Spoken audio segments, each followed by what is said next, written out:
thanks again, Mahendra. As I was telling you just before we started, thanks to you, at least on Wednesday evenings, many of us are in touch with what's going on. I've been attending these talks, so thanks very much.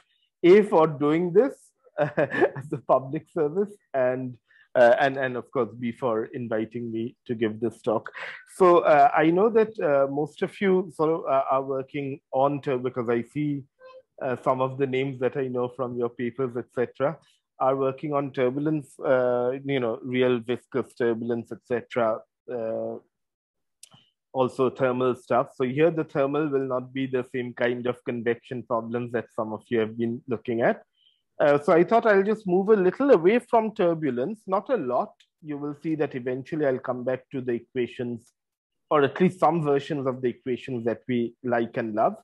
So I'll be talking about this thing that has interested me, thanks to my colleagues, really. And I'll be having giving a small discussion on this work. Feel free to just interrupt and ask me questions. Okay, that might be the simplest. Oh, sorry, how does it? Okay. So let me give you a background why this is, we've been working on this problem. So the background is the following, and this is really because of people, that you meet and you hear about new stuff in other fields, which got me drawn into. So what happens, what I started to hear a lot about in the last few years was this idea of looking at quantum chaos through the prism of the classical butterfly effect. The classical butterfly, by the way, in most cases, I've tried to put the references below each slide, so y'all can sort of take a look at those things in your free time. So essentially, there's been a lot of work, from, I would say, the mid 2015, something around that time, where a lot of people have been looking at sort of quantum many-body chaos, right? Through what would be called classically as the butterfly effect. And essentially, although I'm really not a specialist in this, but just to give you a little idea what's going on. So essentially what they do is the following. So consider two Hermitian operators, V and W, and you ask the question, the simple question is, what is the effect on W of a small perturbation on V? All right. And the way you would do it is essentially you calculate this expectation value, the average over beta, V omega squared. There are reasons why it's squared, etc. I won't get into that here. And what people were able to, all these references are there. There are many more, I'm sure, that I've missed. Shown that for chaotic systems, this f of t is large. How large? So essentially, in a large number of quantum many-body systems, what they saw was that the growth and spread of the perturbation is governed, so f of t becomes exponentially large in time, is governed by the lambda, by a Lyapunov exponent and an associated butterfly velocity. All right, and people have used this in various settings, in problems of information scrambling, extremal black holes, etc., etc. So what the picture that has emerged in the last 5 years or so is that these objects, which are known as out-of-time ordered commutators, essentially, if you open it up, you'll see where the out-of-time ordering comes from, are really the diagnostic for quantum chaos in such systems. So this was the background that we were working in. And apart from this, there was something which was rather striking, this sort of by now very famous result from Maldacena, Sankar, and Stanford, is that not only did people in the quantum field theory business sort of look at all these OTOCs as diagnostics for quantum chaos, they were also, in particular Maldacena and group, they were also able, as I highlight here, I hope my mouse is visible, they were also able to show that the Lyapunov exponent that they measured from the commutator that I showed is bounded from above by just the temperature. I mean, of course, there are these KBT, H bar, etc. But the thing to note is that you have a quantum bound on the Lyapunov exponent, which goes as temperature. So the question that one would like to ask is, for classical systems, can we come up with such a bound? And if so, what is this bound? Okay, Samriddhi, I have a short question. Sure. So lambda for quantum chaos, how do we measure? So you measure it from these commutators. So you can measure this commutator, okay, and then you get the exponential growth, and you get the lambda from there. Yeah. Okay. So does it correspond to classical counterpart of the quantum system? So that is exactly the topic of this talk. So my next slide, Mahendra, was this, right? This was your question. So the question is, what is the classical analog of these guys? And whether they correspond to what you probably have in mind, Mahendra, is the Lyapunov spectrum, etc., right? In turbulence. Yes. I'll something, well, just for Lorentz equation, we have Lorentz. Exactly. Yeah. So I'll discuss all of that.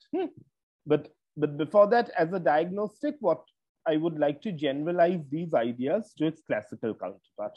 Okay. So I hope sort of the context is kind of vaguely clear to everyone. So, or in other words, how should we, so we know that the way to define the classical analog would be, if I have Fg there, I would like to calculate the Poisson bracket essentially. So what was shown in this work, and so this gave rise to this idea of decorrelators. So this is a slightly old work from 3 years ago, involving a lot of students at ICTS and colleagues, Anupam, Abhishek, Shubhro, myself, and Abhijit was a graduate student, Shourash was a postdoc at that time, and Hughes and Morrison. So in this work, we were able to actually come up with this definition, and I'll go through that definition a little slowly. Again, this talk will not be on the classical spin chain, but I think it will help to fix ideas. Okay, so let us consider the classical Heisenberg spin chain 1D at infinite temperature. So I'm able to write down the Hamiltonian nicely for this ferromagnet. So that's just the nearest neighbor Hamiltonian. And I'm also able to write down the spin precession dynamics of this guy, right? So the dsx dt is just fx Hamiltonian, the Poisson relation. So in case any of you are sort of, coming in from a less, from a background where this is, not, instinctively appealing. So don't worry, let's think about, visually, this is, because it's a 1D periodic boundary condition, think about this ring of spins. You see the spins point in various directions. The magnitude of the spin is always 1. It's at high temperature, so each of them are randomly oriented. All right, so the picture of the spins are, I hope, clear. So what one, yeah. So essentially for this spin system, what we know, and this is well known, this is not our work, although this figure is from our work, what is well known is that if you calculate the sort of 2-point dynamical spin correlator, so Sx at t, you take the correlation with S0 at 0, so it's a space-time correlator, then you know that things, that the correlator, the 2-point dynamical spin correlator will have a diffusive behavior. So there are no ballistic modes in this. All right. So the correlation sort of falls off as a Gaussian. All right. So can this system by itself show some elements of chaos, and how do you detect them, right? Because so far at the level of the 2-point spin correlator, it's all diffusive. Okay, so that's the sort of question that we are after. So to try and understand this, we devised the following strategy. What we did was you generate a random spin configuration of the sort that I visually mimic here. So that's true of an infinite temperature Gibbs ensemble. And then you make a copy. So this was the first configuration, random. Then I make a copy B where one of these spins, so here I highlight, it doesn't matter, for convenience, choose it, let's say at x equal to the spin sitting at the center, if it's a 1D line. I make a very tiny rotation, right, with an amount which is roughly epsilon, not roughly, which is epsilon. And so essentially, I will now restart my calculation. So essentially at t equal to 0, the difference between the spin chain A and the spin chain B is just this amount delta is equal to 0. So suppose, you have 100 spins. So I make the change only on the 50th spin. So at t equal to 0, the first 49 and spin number 51 to 100 for both chains will be identical. Only the spin at 50th for system A and B will be different from each other by a tiny amount. So is the problem set up clear to everyone? Otherwise, I can explain this a little. Okay, but we'll soon move to hydrodynamics. But it might be nice to actually, check with this. All right. So after we've created these two spin systems, we will now evolve these systems independently and measure how fast they decorrelate. So what we are going to essentially measure is this function. So what we do is at site by site, so system A, system B, site by site, we take dot products. So at, let's say, x equal to 1, we take the dot product of the spins in A and B. At site 2, we take the dot products, etc. So as you can guess, at t equal to 1, because it's subtracted from 1, at t equal to 1, at t equal to 0, this dx dt will be 0 everywhere except at one site where I change the spins marginally, right? Because at every other site, the spins will be identical. The correlator will be 1. So 1 minus 1 will be 0. All right, everyone, so far so good? And this is just an identity. So you can write this the same way as this. Okay. By the way, so you can sort of rigorously show why this form is there from doing the Poisson bracket of this thing. So what we get is the following. So this is a space-time diagram of dx dt. So this is x, this is time at t equal to, so blue is 0, red is 1. At t equal to 0, as you can see, it's blue everywhere except, so my spins are, let's say, sitting on sites minus 1000 to 1000 plus 1000. I've only perturbed at t equal to 0 the spin at x equal to 0, and then I'm measuring this object. So what I see is that the value of the decorrelator is, of course, 0 everywhere because they're identical. It's only at x equal to 0 that they differ by an epsilon amount. However, as time increases, you see this light cone behavior.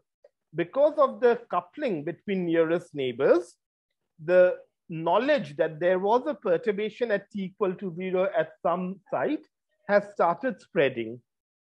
And very soon, what you have is at other sites, you get a value of the decorrelator, which is 1, and you get this beautiful straight line, you get this light cone, and the slope of this line essentially will give you the classical butterfly velocity, right?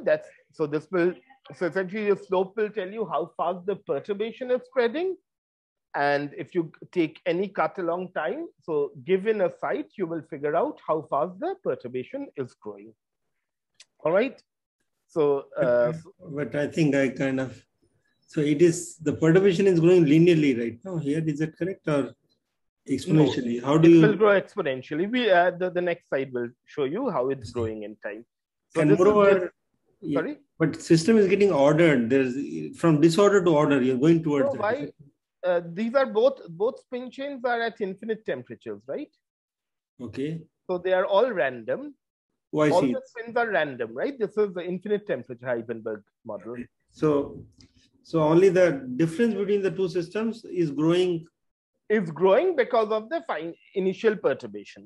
That's right. Okay. But you will see eventually, if you look at this formula, Mahindra, you can guess, right? Eventually at long time, because the information that there was a perturbation at x, at one of the sites, at long time that information has traveled, right? Yes. So eventually at long time, system A and B will be completely decorrelated. Okay. Right? So this will be 0. So dx comma t will be 1 everywhere. That's what you see in this light cone. The question is, how does it get from 0 to 1? Okay. That's where the sort of the intrinsic chaos is. I mean, does it behave exponentially or not? Is it chaotic? Okay. Okay. I mean, okay, so there are a little more, I should go to the hydro part quickly, but this is the story that we are after. And essentially, this tells you that you have a Lyapunov exponent because this is log and this is xt, Mahendra. So you're essentially able to fish out a velocity dependent Lyapunov exponent. So the Lyapunov exponent behaves something like, here's the velocity. So you get the butterfly speed and velocity dependence. So the reason I didn't want to dwell too much on this, but I can tell you the central results, and maybe after the talk, if any of you are interested, we can discuss, or you can, hopefully the paper is readable, so you can also get it there. So the summary of this work, so again, just to remind you, this was 2018 when the quantum OTOCs were the rage, and we are trying to see how to adapt that sort of diagnostic for a many-body system, which is classical. And so the spin chain was our testing ground. And essentially what we got was exponential growth and ballistic spread of an initialized localized perturbation. I think, Mahendra, this was your question, right? So this exponential growth is characterized by a Lyapunov exponent, and the ballistic spread by the butterfly speed, which, well, trivially is the slope of the light cone, the thing which separates the blue from the red. And what we are also able to see, but I mean, I at least don't understand it very fully, is that somehow the front of propagation of these perturbations sort of seems to obey certain universalities with what you'd see for the Kardar-Parisi-Zhang equations. So again, just for, in case there are people in the audience who have some interest in other systems, so there are other examples of this, and I've sort of given some of them here. Okay, great. So the question now is, and also it's something that Mahendra was asking perhaps in the beginning about what's the classical analog. So the question is, why should we bother about finding this classical analog? So, one is, can we find it? That's of course always a nice challenge. But these to me are some of the things which, makes this study sort of worthwhile. So so this is my point of view and, open to question or criticism. So I think this sort of allows us to come up with sort of the nature of what is really universal or different between classical and quantum many-body physics. Then you remember the Maldacena bound where he links the Lyapunov with the temperature. So in a way, if we achieve what is what's there on the title of the slide, it should sort of allow for a connection between thermodynamical variables with timescales of chaos. Again, keep in mind, in driven dissipative, fully developed turbulence, what you're after is often the Lyapunov versus Reynolds, but here I'm talking about Hamiltonian systems. So I'm thinking in terms of thermodynamic variables and timescales of chaos. Also, connection between chaos and transport. One can write down diffusion coefficients in terms of, dimensionally, I guess it's also what butterfly speed squared over lambda or something like that. And try to, in some sense, kind of come up with some unified mechanism for thermalization, ergodicity, equilibration, etc. So this is sort of, my sort of justification why we worry about these things. And again, there are several recent studies. So these are strictly in classical systems. So these were all sort of after the paper I discussed. So other people have looked at similar ideas, spin liquids. This list is no way exhaustive, I'm pretty sure. So yeah, okay. So now, as Mahendra was saying, so I'm from Turbulence really, and that's my bread and butter. And we know turbulence is sort of chaotic, etc.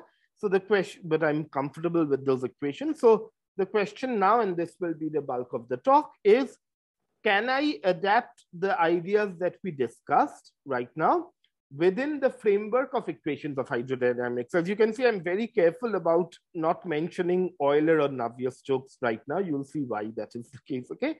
So I'm just saying, can we adapt these within the framework of equations of hydrodynamics? So now I will move into slightly more comfortable territory for all of us, I suppose. But before that, I'll pause again in case there is a question on how we were trying to probe, or you might want to see what I do with the hydrodynamic equations or why we are at it. So I'll just wait for a couple of seconds. This is the problem with online talk since I don't see you. And in case there are questions, I'll take it now and then proceed. Mahendra, I hope this is okay with you. Just no, great. Yeah. So since you are inviting questions in between, so is it generic? I mean, there will be system which we don't show this growth, right? Exponential growth. So which are counter examples of? So counter examples, I'll come at the end. So for the Hamiltonian systems that I have looked at, Mahendra, and this is very narrow. This is from my EA. As you will see, we will connect these with the equations or with the process of thermalization. Okay. So the hunch right now is, that's the conjecture. Hopefully I'll have some convincing arguments at the end of the talk, is that perhaps thermalization is dictated by intrinsic chaos.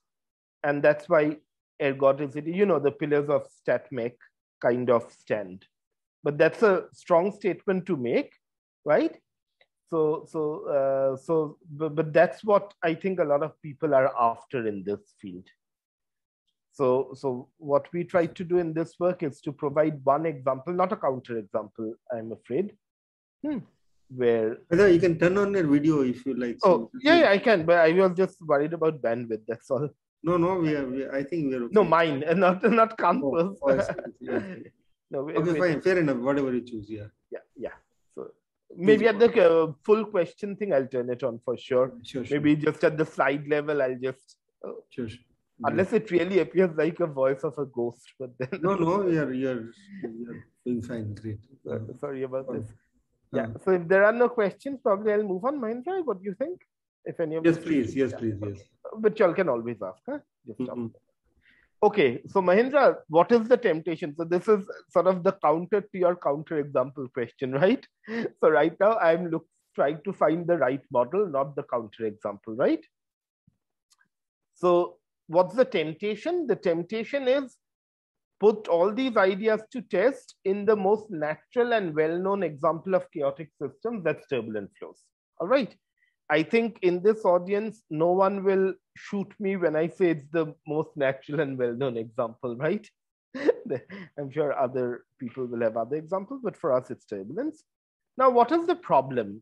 The problem is that turbulent flows, these are driven dissipative systems, and they lack a Hamiltonian structure or a statistical description in terms of thermodynamical variables. Remember, Heisenberg's spin chain, everything that I talked about had a Hamiltonian structure. So I still know a little bit on how to handle this problem if I have a Hamiltonian structure. That's point one. Point two is I'm trying to find the counterpart of the Maldacena bound for quantum field theories. All right. So at the end, I'll tell you a little bit about the problems that we are working on our group, which is a little away from this. But for the moment, the temptation is this. The problem for giving into this temptation is that I cannot use turbulent flows because they are driven dissipative systems and they lack a Hamiltonian structure. What's the way out? The way out is the following. It's to go to a system which, some of you may know, I've been obsessed with for, I don't know how many years, is basically to look for variations of this system which are still nonlinear and chaotic, but which retains a Hamiltonian structure, so energy is conserved and allows statistical equilibria. So can we do this? Can we sort of tweak this turbulence problem in a way to, so this turbulence setting in a way to avoid the problem inherent in turbulence to get to a system which has this property? And this sort of leads us to what I call thermalized fluids. And as I said, this has been an unhealthy obsession of mine for years. So let's slowly sort of get into this problem. So so an ideal model would be what we call thermalized fluid. What are thermalized fluids? They are essentially inviscid 3D Euler or 1D Burger's equation. I guess all of you are familiar with the Euler and the Burger's equation. I mean, the Euler is essentially Navier-Stokes without viscosity, which have a finite number of Fourier modes through Galerkin truncation. So essentially, a finite truncation wave number, kg, gives rise to a finite number of modes, ng. In a sense, before all of y'all shoot me, this is similar exactly to what you do when you solve Navier-Stokes. After all, you have de-aliasing, etc., discretization, computers are finite. You always work with finite number of modes. However, when you, unlike Navier-Stokes, which is driven and dissipative, if you begin with Euler with a finite number of modes on the computer, just do exactly what you do with your Navier-Stokes, then things are very different for very precise mathematical reasons. So let me show you how they're different. So mathematically, what this means is you have your two favorite partial differential equations, either 1D Burger's or 3D Euler. Then you do Galerkin truncation, which again, for the younger students, this is exactly like de-aliasing.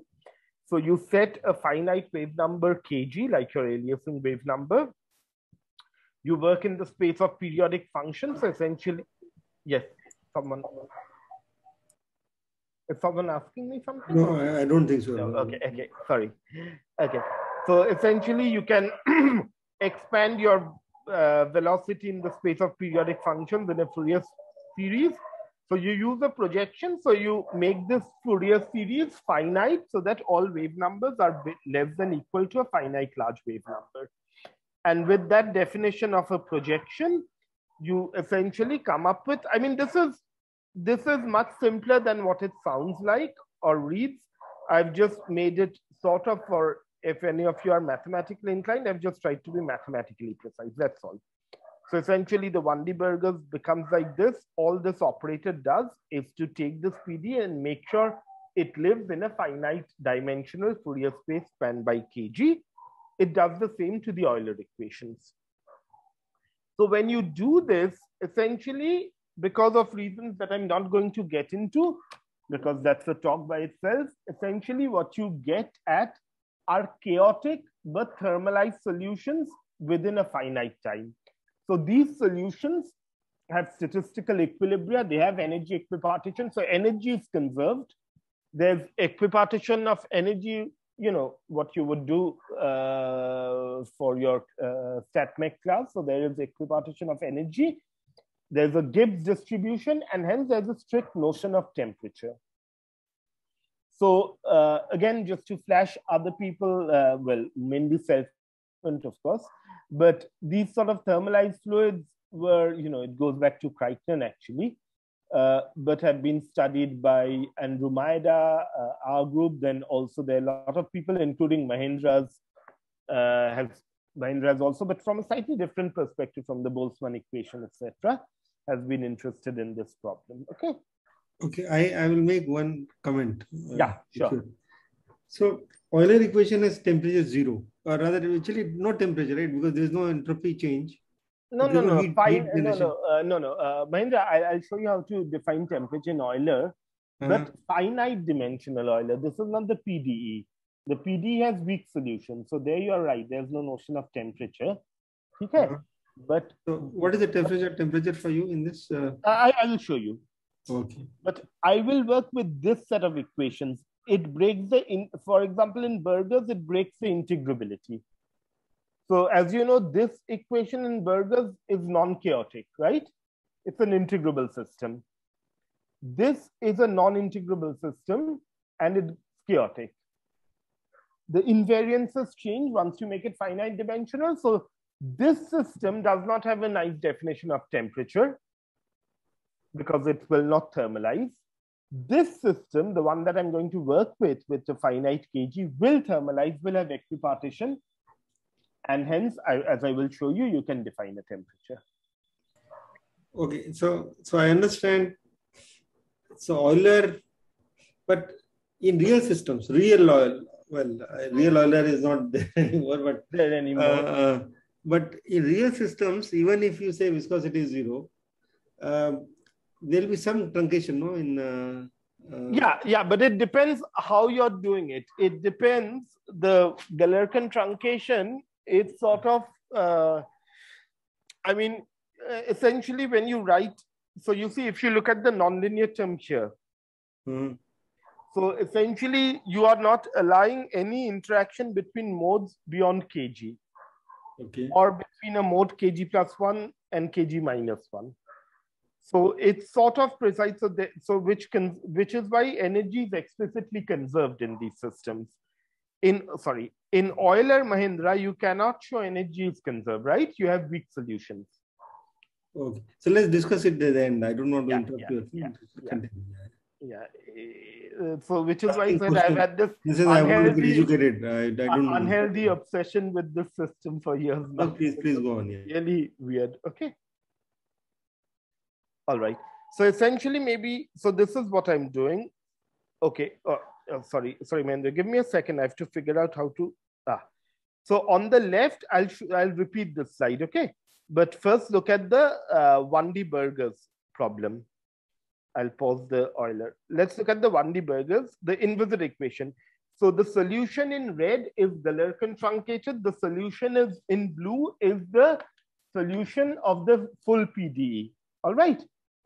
So what I want to convince you is that you will see how different the two solutions look visually. So take a look at what happens to the solution. Again, remember the full PDE and the truncated PDE. On pen and paper, you would expect them to be the same, but it's not. So let's play the movie, and then I'll show you Euler's solution. Forget tigers, etc. So you see, this is the standard, this thing in blue or black, it's appearing on my screen. This is the sawtooth solution of normal burgers, right? The inviscid limit, whereas red is what happens when you Galerkin truncate. You see, it looks like white noise. So I'll just fast forward it. Oh, I don't know how to fast forward. So eventually you see it becomes thermalized, right? It's like a white noise. Okay, so the two solutions. So I'm going to work with this red fluid, which retains enough of the original equations. So similar oscillations, by the way, you can see in Euler, and this is Euler, the net strain and the local strain fields. If you look here, you will see these oscillations coming, similar to what you see in burgers. They infiltrate the system, and eventually they bring about what's known as thermalization. For historical reasons, this step we had called tigers in the old days in this paper with Uriel Frisch, Nazarenko, and Matsumoto. All right, so I'm going to work with these sort of fields where things are thermalized, the red or the blue. Okay, Mahendra, so how do we define temperature, right? So because energy is conserved and because they thermalize, if you calculate the PDF of the velocity, you can, so in burgers, there's only one component, right? P of V. In Euler, there you can choose any component. They follow a real Gibbs distribution. So the different curves are for different amplitudes of initial condition. So you can have initial energy 1, initial energy 10, initial energy 20. I mean, for burgers, you begin with sin x or you begin with 10 sin x. The initial energy is different for the two initial conditions, but energy is conserved. So you essentially, so these curves are for different amplitudes of initial condition, which corresponds to different energies. And because these are Gibbs distribution, essentially you can define in a completely kosher way, take Boltzmann constant to be 1, you can define temperature for such a thermal fluid. Sorry, there's a chat question. I'll just take this. Raja, x equal to 3, x equal to pi, that's what's known as a resonance point. So I don't want to get into that in this talk. But for thermalization, what one knows is that at early times, everything is the same as the original PDE. The first change happens at these localized resonance points, which you can find out from theory. And then this infiltrates everywhere. And then your the whole fluid gets thermalized. Raja, have I answered your question? Yes, thank you so much, Samriddhi. No problem. Okay. I mean, I haven't really answered your question, but just to tell you where the answer lies. but I can tell you a little bit about this a little later. Okay, so this is how we are going to work with. So we'll solve in a completely standard pseudospectral way, 1D truncated burgers, 3D truncated Eulers. We'll take different same initial conditions with different amplitudes just to vary temperature. So is this sort of point kind of clear or clear enough so that I can sort of good, yeah. So kind of this profiles are in asymptotic states, no? No, this is at any this is, you know, for example, sin X burgers, Mahendra, the shock, as you will recall, happens at 1. So the fully thermalized state from theory you can estimate will be happening at around T equal to 3 point something. So at any time after that, you'll get this. So you don't have to wait very long. Euler, it depends on the initial condition slightly and the value of kg, but it thermalizes real fast. So, I mean, asymptotic, yes, in that sense, but, you know, it's not bad asymptotic. Okay. The only thing is that in Euler, my student Sugan and I are trying to find out the time scale of this when it thermalizes fully. Burgers was what we had looked at many years ago, Sergey, Uriel, myself, etc. Okay. Mark Brashy and the others.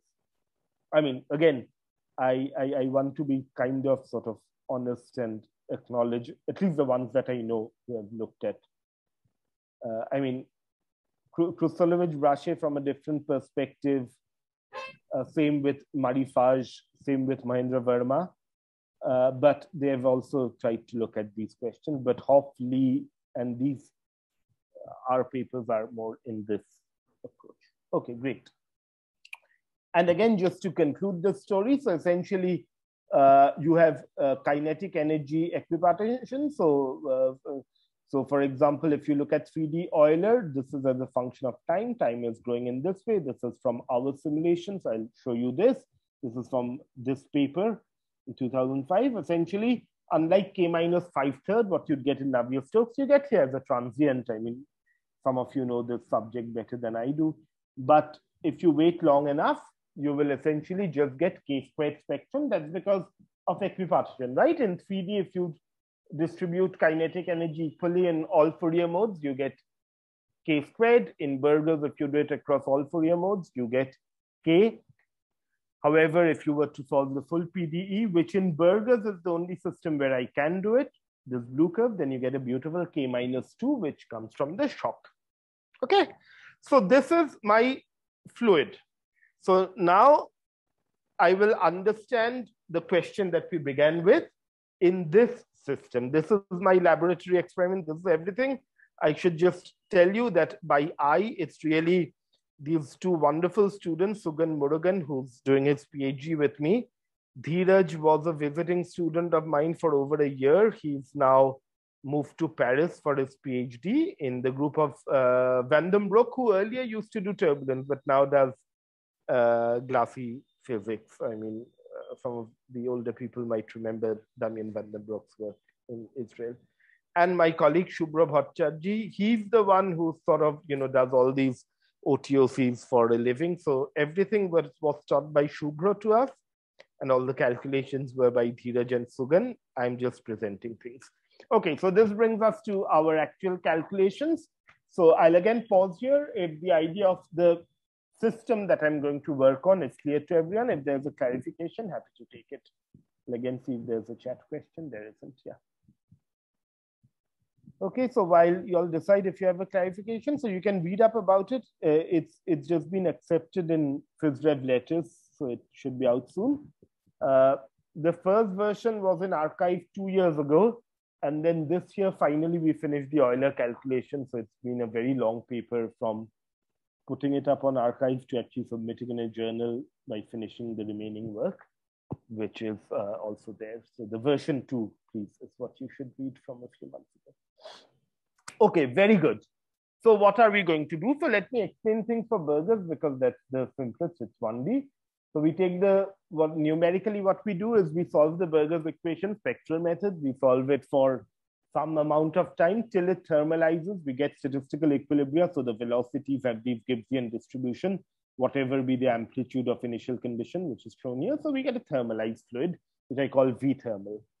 Then what I do is what I did with Heisenberg's spin chain. I make a copy. I call it system A. That's my initial condition for system A. I call system B, which is the same guy, but at wave number Kp, I add a tiny bit of perturbation. And then I independently evolve these systems A and B. And then I measure this decorrelator, which you will recognize looks exactly as the SA minus SB vector difference. And I call this decorrelator delta K. You'll see why I'm using a slightly different symbol for Euler in a second. So is the strategy clear to everyone? Because don't be shy, feel free to ask me, because if the strategy is clear, the rest of the results are quite trivial, really. You will see. Okay. So theoretically, so that's the strategy. Theoretically, this delta in real space has the following equation. I mean, it's easy to do the algebra from the, so you can derive this from the Burger's equation, okay? So you can get the linearized form, the usual thing you say at linearized form is valid at short times, all right? Where at short times you say that the perturbations haven't really grown, so you neglect delta squared, you check all these numerically, and then you come up theoretically, say, and you're able to show explicitly that delta K squared at short times behaves as exponential lambda T, and at long times, this guy will saturate with at a value which is just the energy per mode. So this is something you can obtain theoretically. The short time results from the linearized form, the long time results from the fact that these two will decorrelate. Okay, you can just expand this quadratic term at long time, impose the constraint, they'll decorrelate, and you'll get this answer. So Samriddhi, the VA, VB will become 0. Is that correct? Sorry. Correlation. VKA, VKB correlated will be 0 at long time. That's correct. That's correct. So they'll just be VA squared plus VB squared, right? That is energy. So each of them have the same energy because the perturbation is epsilon. Okay. And so you end up. Exactly. So the factor of 2 goes away if you count kinetic energy as half V squared. If not, you'll have a factor of 2, right? So as I said, if you understand the strategy, I mean, I can't do any calculation. I mean, these, of course, the students did, but I won't be able to explain calculations which are harder than this. Okay. And this exponential, if you drop this Vedra, you can stare at it and you can see, kind of see that it'll come up to be an exponential, right? You take the multiply with delta and etc. And then you end up, and this you can rigorously show from the linearized form, that the Lyapunov exponent scales as the square root of temperature. Recall that the quantum bound is linear.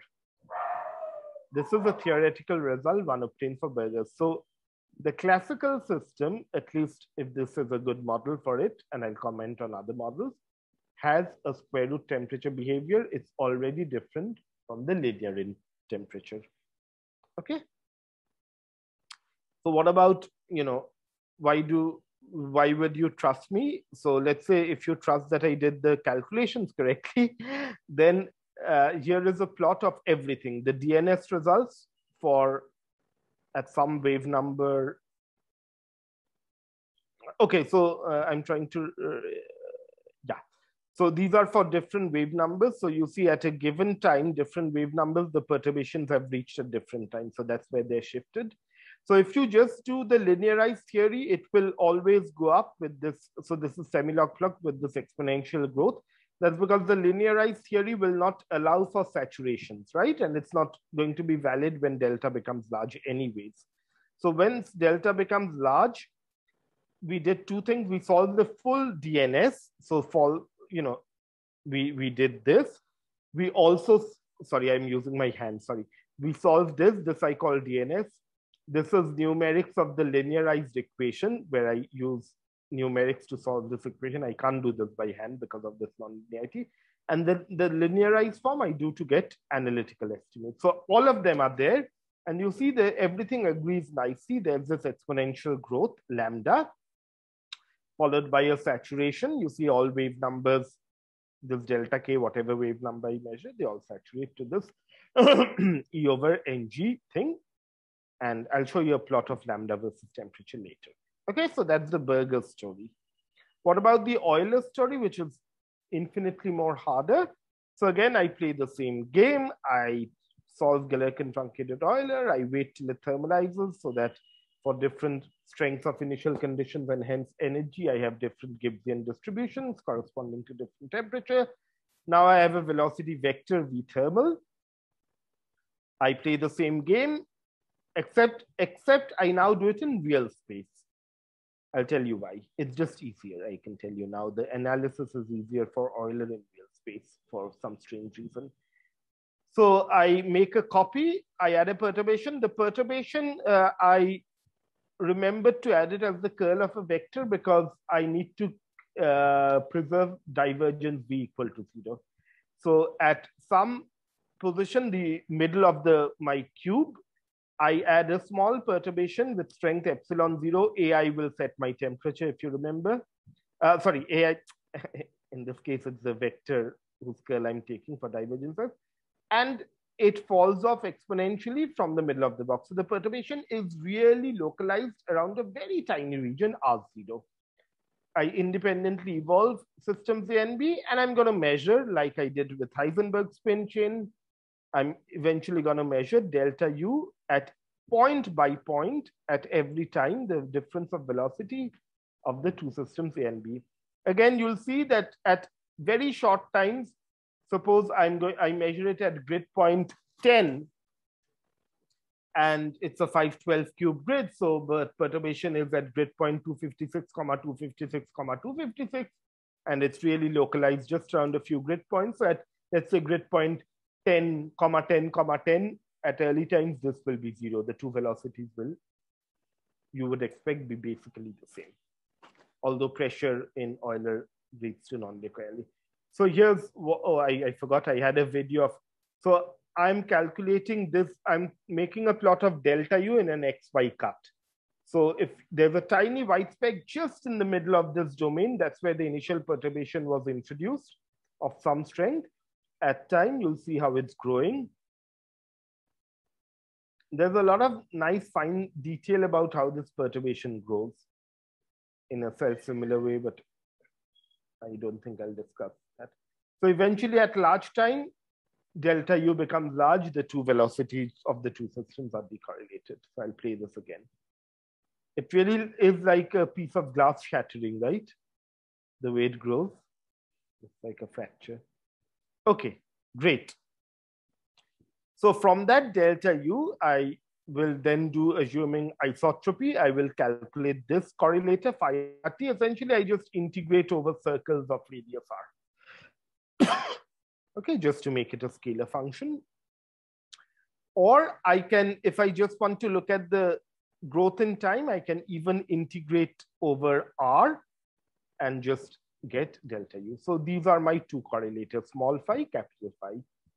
Isotropy allows me to integrate over spheres of the same radius, or I can integrate out space, keeping in mind I have to divide by the domain and essentially look at time. Okay. So from the Euler, 3D Euler equation, now this was really Sugan's masterpiece. He wrote down the linearized equation for delta U, this decorrelator, this chap from the nonlinear, from the Euler equation in terms of this Green's function G. So the algebra is, some pages of appendix on the paper.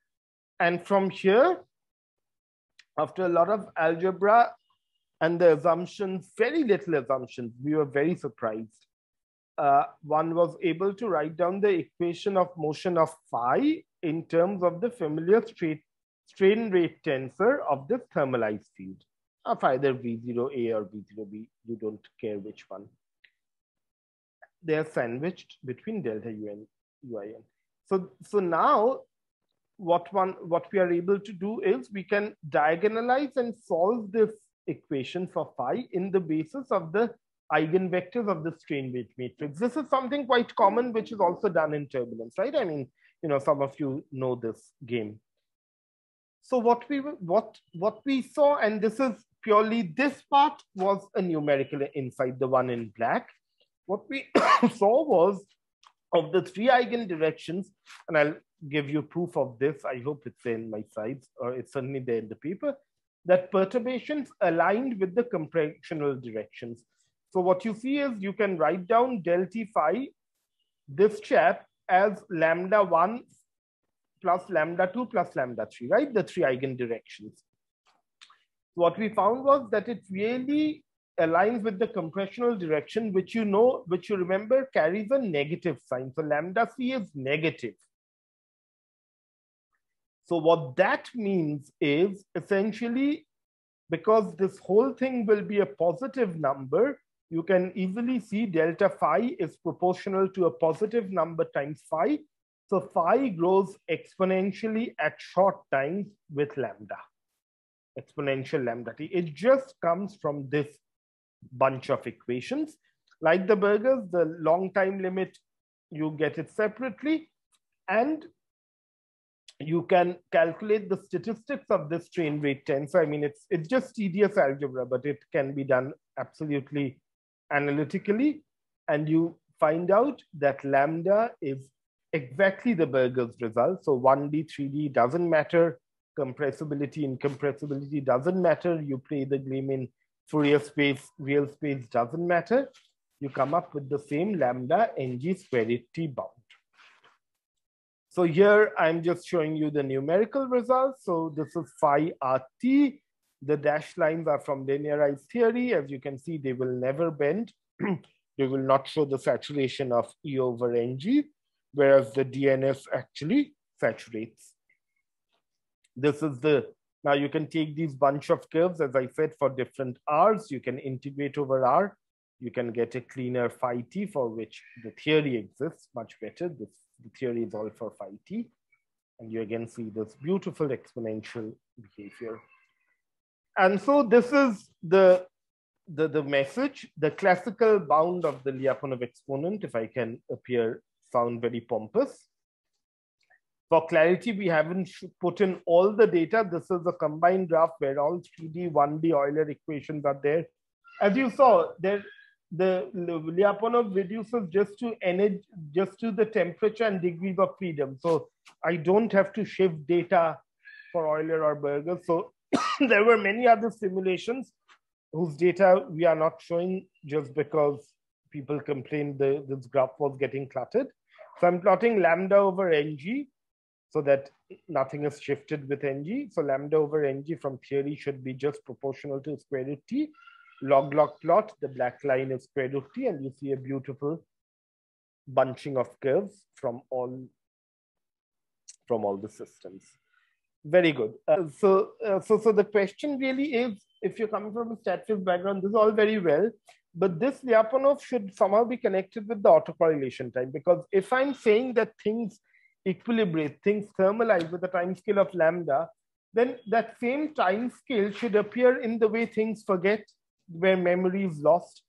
What better way to measure them than through the autocorrelation function, right? So so here now I'm not dealing with two systems, just one system, thermalized fluid, Euler equation. If I calculate the autocorrelation function, that should give me the time scale tau in which the memory gets lost. And I should expect that that time scale should be inversely proportional to lambda, because lambda tells me how quickly I equilibrate, etc. And that should really tell me how quickly I lose memory, which is what the autocorrelation function should also tell me.